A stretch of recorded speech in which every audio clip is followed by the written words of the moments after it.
We live in a day and age where instant gratification takes too dang long. They are expecting campaigns to launch and to start driving results yesterday. And so if you can put together a compelling campaign that has all the T's crossed and all the I's dotted, which is the second component of it. First is speed, second is attention to detail. But if you are addressing marketing and looking at marketing like it has to be played as fast as possible, you're doing it the right way. This is the Snowball Effect. You're listening to the Marketing Playbook series, presented by the Snowball Effect podcast. It's growth done right. Hey, this is Todd, and welcome to the Snowball Effect. This is our Marketing Playbook series, and today I've got Eric Dahl. Welcome to the podcast today, Eric. Hey, Todd. Good to be here. Thanks for having me. Oh, it's great to have you, and I'm really excited to have you. Eric is the Senior VP over at Roofer Marketing, and they're a division of Job Nimbus. And Eric, I want to get to know you a little bit, and I want our audience to get to know you. I'm going to pick your brain a lot today about especially risk-taking in marketing and some of the best practices. Are you ready to dive into that here in just a minute? Can't wait. I've been looking forward to this all week. Awesome. Before we do that, let's get to know you just a little bit. So aside from having the best head of hair I think I've ever seen, and sorry for putting you on the spot there, but aside from that, tell our audience just a little bit about yourself, maybe something a little interesting that the everyday person might not know. Well, you referenced my hair. So I was voted as having the best hair in my high school in the yearbook. So that is factual. That is real. But something that's actually really interesting is just my career in general and how I got into marketing.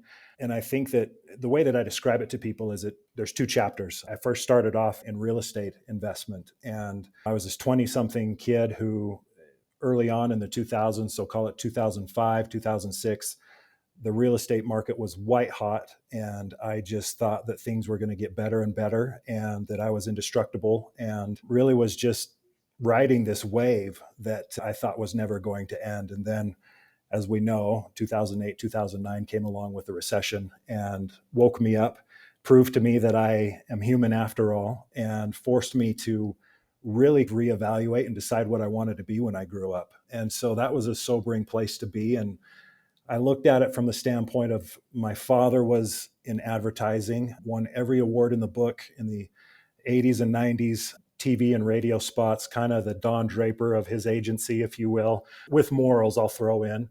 But I knew I had the creative chops. And so I started to research marketing, and on a whim, threw my name into the hat for a tech company that was looking for a vice president of marketing.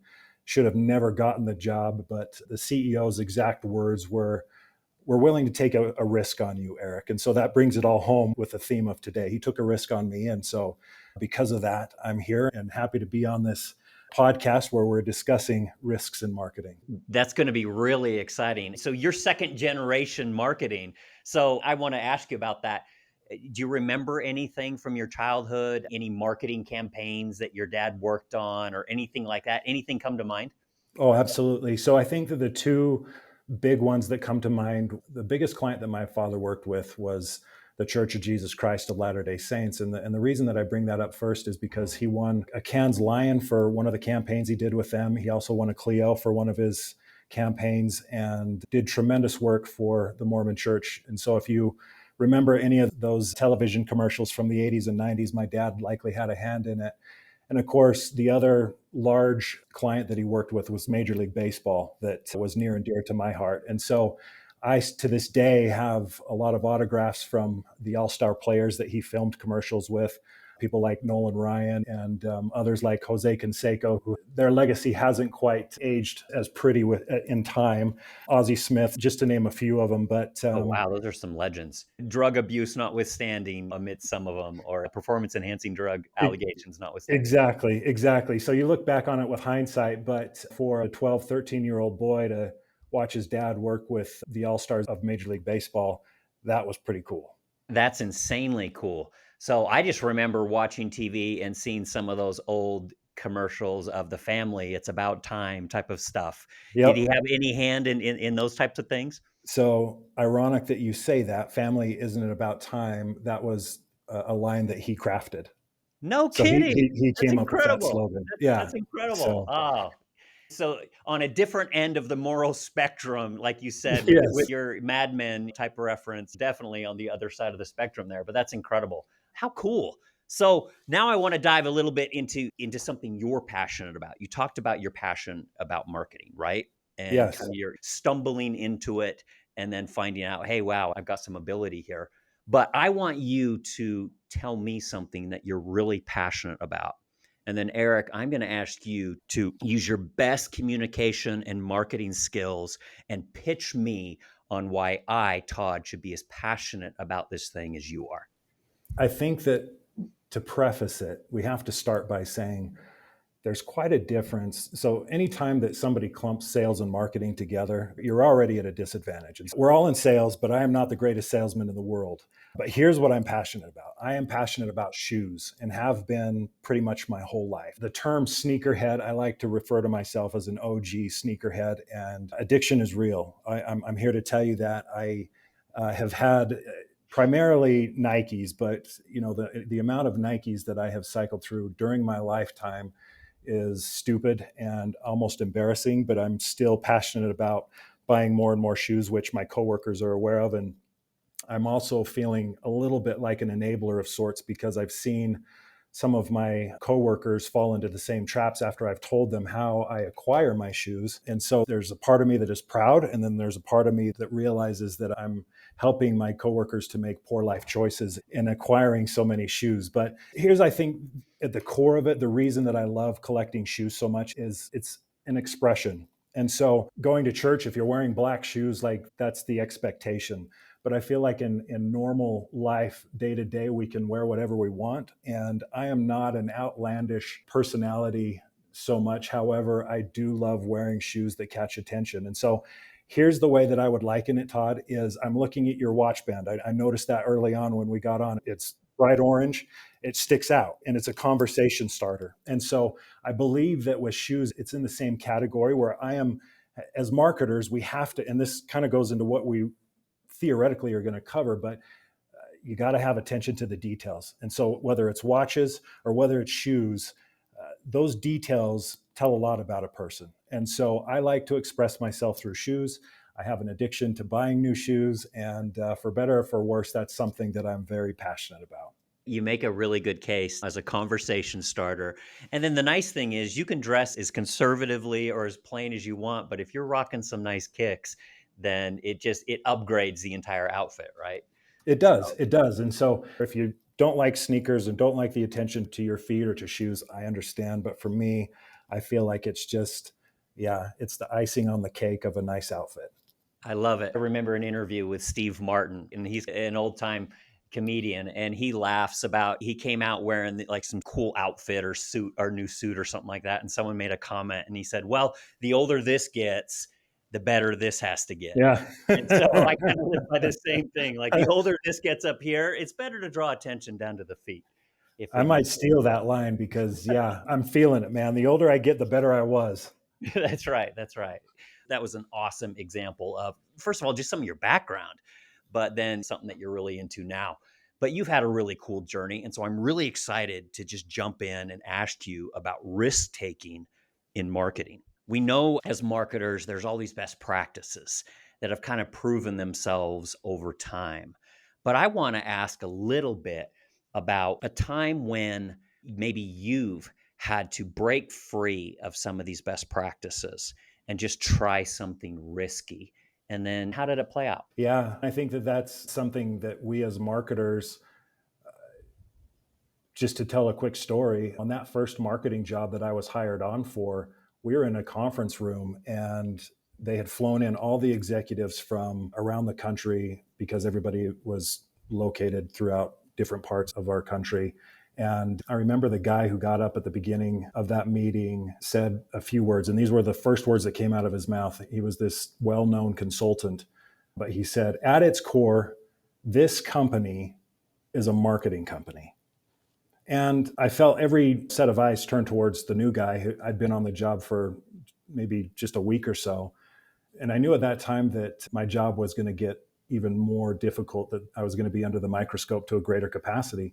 But what he said is not wrong. At its core, your typical company has to be a marketing company.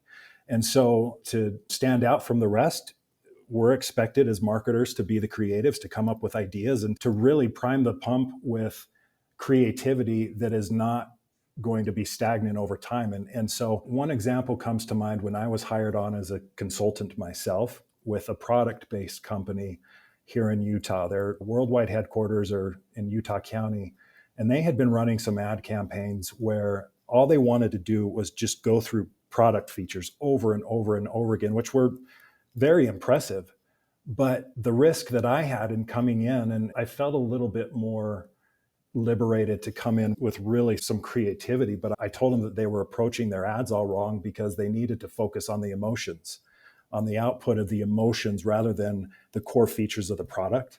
And because we took that approach, we were able to go into a Black Friday time of year. And I think that they hit all-time sales records because we focused so much on the emotion of what this product could do for the consumer rather than the features. And I know that that maybe is marketing 101, but sometimes it's the stuff that's right under your nose where, yeah, it was a risk, but it paid off really well that I can be here years later and tell you this story. So risk taking can be fun. It's exhilarating. You never quite know what's going to work. I had a friend once, to sum it all up, who said, the marketing term that I always use is, well, we'll never know until we try it. And I think that there's a lot of truth there. I love that. And you really think about the concept. We as marketers, we pay a lot of attention to the emotion behind what we're trying to drive to, what this feature actually creates inside of a person. But selling that feature is what everyone in the org would expect. They're saying, just tell them what it will do. Just tell them what it will do. That's a safe approach. But then saying, no, we're going to connect this to a human emotion. Boy, if that doesn't work, then all those eyes are back on you saying, why are you going all mushy on us here when we just want to get to the nuts and bolts? Let me ask you, Eric, have you ever had an experience where you have taken a risk and it's just fallen on its face? Yeah, and one comes to mind, and I'll preface it by saying this. My teammates know, my coworkers know that I will get up in meetings and say, look, I'm not the one who has all of the right ideas. But I remember in a capacity, this was a few years ago, working on a campaign. This was in the real estate industry for a client. And the creative director got up and said, this is the direction that we want to go. And I thought, wow, that's pretty brazen. They wanted to take an approach that felt, what we were up against at the time was the brand voice seemed like it was just on life support. It seemed like it was tired. It seemed like it needed to have a little bit of a revamp. And so I liked the direction of changing things up by having a more bold and in your face type of an approach. But in the moment, I realized it was a risk. And I also wanted to stir the pot a little bit, even though my gut was saying we probably need to pull back on the reins a little bit. And so my learning lesson through all of that was the campaign performed horribly because it was too bold of a shift of a brand voice evolution that became basically from going from life support to too aggressive. It was a risk, and I knew that it was a risk, but I think that the learning lesson for me was to trust my gut. And so even though my gut was saying, don't do this, my mind was saying, I could see how this could do amazing. And so I learned a valuable lesson. And so you don't always hit home runs. I can tell you that. And as marketers, we all know it. Oh, I love that. I kind of have a personal mantra. Tell me what you think about this, but it's, I need to have a fall on your face failure every quarter, or I'm just not taking enough risk. I'm playing it way too safe because I find myself way too much just saying, no, let's just ease off and take a nice steady approach.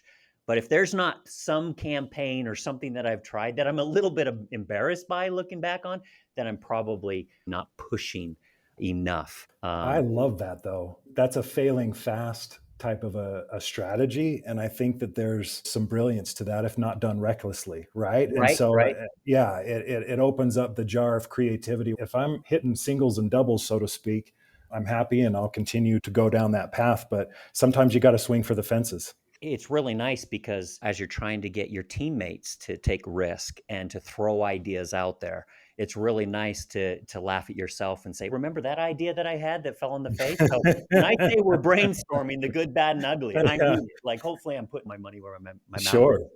So How do you know when taking risks is necessary or when you just need to pump the brakes? Yeah, I think so. We have a mutual friend, Kevin Nielsen. Tip of the hat to Kevin if he's tuning in. But one of the things that he used to call it was his spidey sense. I referred to it as my gut feeling earlier. And I feel like there's components that we can look at where maybe a campaign underperforms or there's ad fatigue on something that you've put out. And those are the indicators where, yeah, maybe it's time to go about this differently and to shake it up a little bit and approach it from a different perspective. But I think that sometimes what happens is we get so comfortable where it's like, okay, this campaign is doing enough. And it's always that crossroads. Do I continue to push the gas forward to add more complexity to this and to try to shake it up and to take on additional risk? Or do I let off the gas and just go on cruise control? And that's a fine line that I don't think that there's one set answer in in the campaigns that you're running for clients or for your employer, depending on what kind of a role you have, where it's a case by case basis. But I do feel like there are those elements, the indicators where you can get a feel for it, but then you've got to make the executive decision as to which way to go. I think that makes a ton of sense. So we've talked about some of the risk taking, right? And sometimes that's the stuff that gets more attention. Yeah, be bold, be a little crazy. And like I said, every quarter you need a pinch of that, but you still have to be responsible at the end of the day. So, what are some of the best practices in marketing? You've been at this for a long time. You grew up immersed in this. What are some of those best practices that you think every marketer, doesn't matter what industry you're in, what are some of those best practices that you think people need to get a hold of this before they go out there and start experimenting with some of these risks? Yeah, I think that there's a couple of things that come to mind right away. For those of you who are joining us, if you've heard me up to this point, you can probably tell that I'm a sports guy. I love athletic shoes, talking about Major League Baseball earlier. But football, if a team is going to win in football, there's a tired statement, a tired theme, which is football is a speed game. And so that usually the team that is the fastest is going to win. But I also feel like marketing is a speed game. Wait, I'm intrigued by that. That marketing is a speed game. What do you mean Yep. by that? Well, a couple of reasons. Number one, think of it from the perspective of the quickest to market is going to be the one who's going to start turning results fastest. But I also feel like it's twofold in the sense that speed is what our clients are expecting. We live in a day and age where instant gratification takes too dang long. And so they are expecting campaigns to launch and to start driving results yesterday. And so, if you can put together a compelling campaign that has all the T's crossed and all the I's dotted, which is the second component of it, first is speed, second is attention to detail. But if you are addressing marketing and looking at marketing like it has to be played as fast as possible, you're doing it the right way. And I think that that makes the difference between an agency or a marketer who is doing okay compared to an agency or a marketer who is thriving. My 2 cents. I'm really intrigued by that. How do you balance this attention to detail that maybe can metastasize and turn into analysis paralysis with this speed and this iteration? How do you balance this? I know you've been in this long enough that you've had to walk that line. Any insight you could give about how to balance those two things? Yeah, I think that again, there has to be the duality of the attention to detail on the other side of the equation. Because if you throw out a campaign or put out an asset or begin an initiative where it's not buttoned up, you're going to look foolish. Now, the ready, fire, aim approach can work, but you've got to make sure that it's done sequentially, one foot in front of the other. But I feel like the best analogy here is I learned this a long time ago. It's funny what you retain, but I learned that and I'll ask you the question, Todd. What happens to a shark if it stops swimming? It dies, doesn't it? Doesn't it It starve or dies. something like that? It dies. It will die. If it stays stagnant in the water, it will die. So it has to keep going. And so going back to the idea of speed, it doesn't always mean that you're hitting the bullseye 10 out of 10 times, but it does mean that you're going to continue to move forward and to adjust and to make those sequential steps while adjusting to ensure that you're giving the opportunity the best chance at success. That's great. And I'm going to borrow that now as far as marketing at the end of the day is a speed game. I love that. But then coupling that with this attention to detail. Thanks so much for just letting me pick your brain and share some of that. It's a fine line that I always try to walk between trying to have my basics covered, steal a football analogy, to have your blocking and tackling, so you're progressing down the field. But then it's really nice if you've got those fundamentals down. It sure makes it easier to work in a trick play here and there. But if all you are is trick plays, then you're probably going to be a chaotic mess. But I love that. Any other tips or insights that you would share for marketers that maybe are a little bit hesitant to take some of those risks? Yeah, I think that there's an art to marketing. So in marketing, I always say you have your artists and you have your scientists. And I think that both need to exist to drive the best results within a marketing team, especially. But going back to the beginning of this conversation, one of the things that I learned from my dad, I think probably the first time I heard it, I was a teenager, but I've never forgotten it. And I think that it's applicable. It's a timeless principle when it comes to advertising and marketing, which is leave them wanting more. And I feel like there's so much opportunity for us to educate our clients and prospective customers on the products or services that we're trying to market, that we want to just vomit all of the information that we possibly can onto their laps.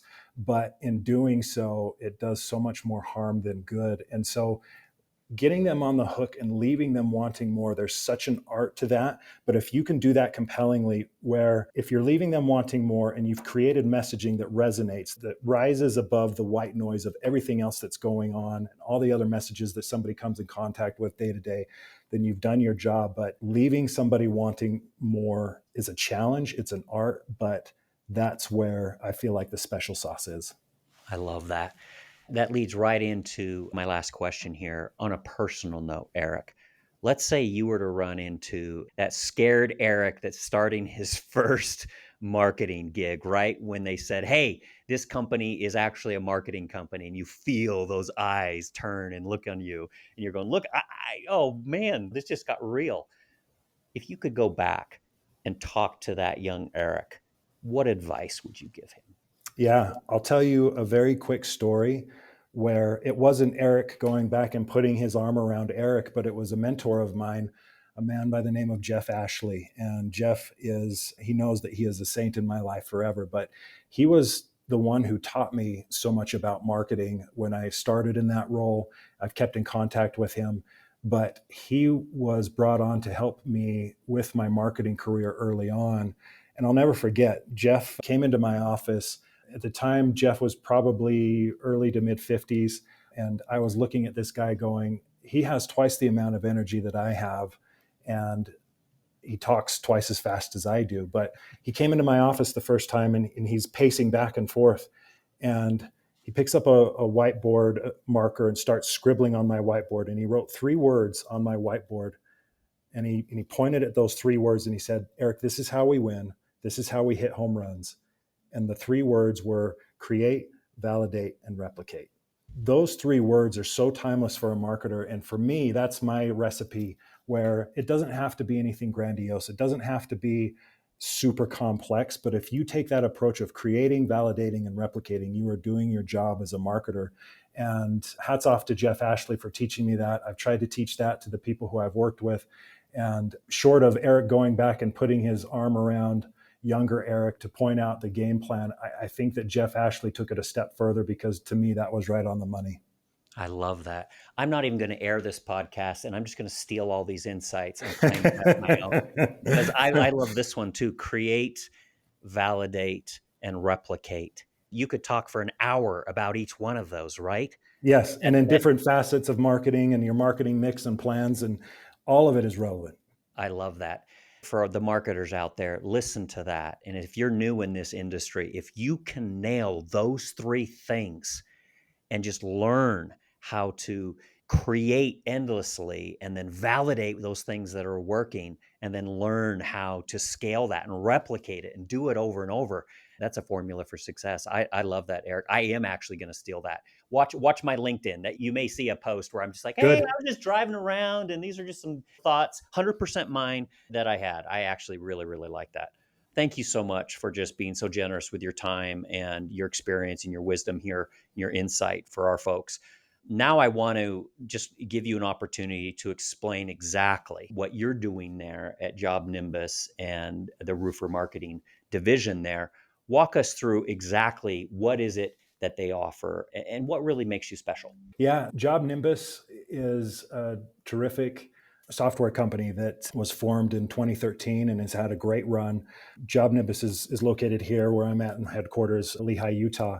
Job Nimbus acquired Roofer Marketers from Minneapolis a couple of years ago, and Roofer Marketers was originally started in 2017, and they had gotten to a certain level where they felt like it was time to grow again, and that's when Job Nimbus came in and said, hey, we want to acquire this agency and help take them to the next level. And so that's when they brought me on to help run the operations of this agency. And I've been here for just over 90 days now, working with a fantastic team.